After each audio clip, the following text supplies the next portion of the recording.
He was mocked for sweeping floors in a university he once dreamed of attending. But when the professor tried to humiliate him, the entire class learned, genius doesn't wear a suit. The lecture hall glowed with cold, sterile light.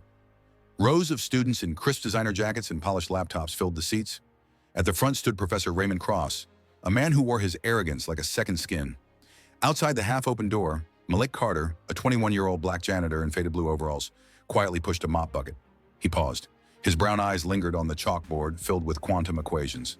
He whispered under his breath, "That equation's wrong." No one heard him, but he was right. The professor's voice boomed, "If you can't solve this, you don't belong in physics." Laughter filled the room. Malik turned away, his mop gliding silently over the tile. After class, Malik bent to clean up a coffee spill near the lecture hall door.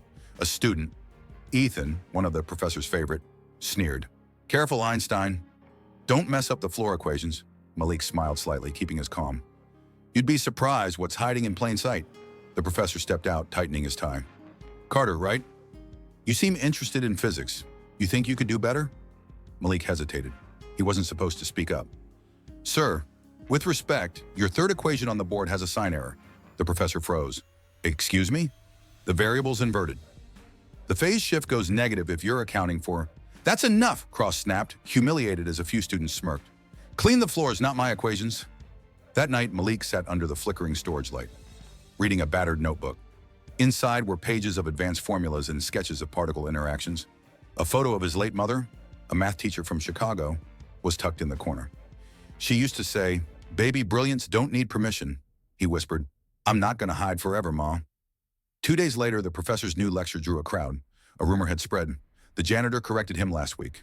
To shut it down, Cross made a show of it.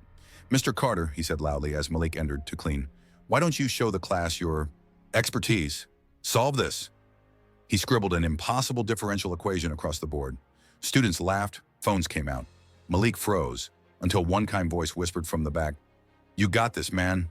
It was Lena, a kind-hearted grad student who'd always treated him with respect. Malik took a breath, walked to the board, and picked up the chalk.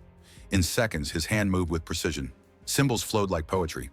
When he finished, silence filled the room. The professor's jaw tightened, because it was right. "You derived it using phase-space analysis?" Cross asked, stunned. Malik nodded calmly.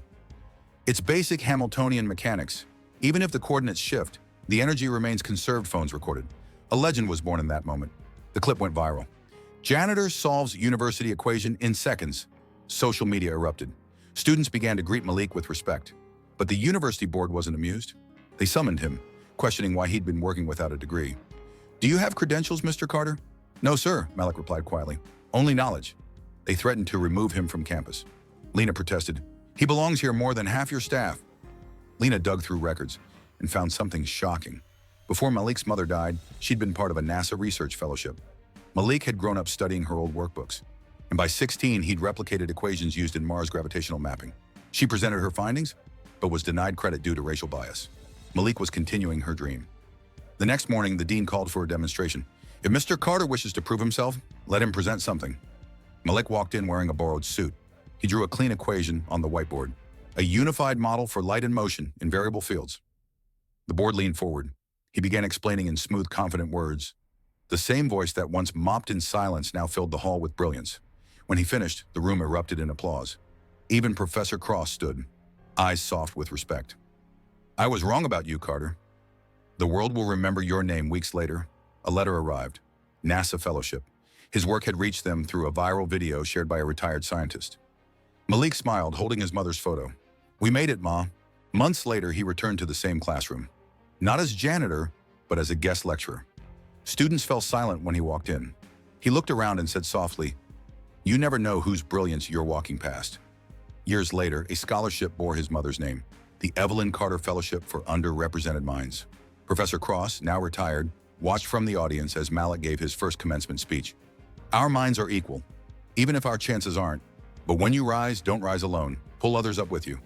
Greatness has no uniform. Respect has no color.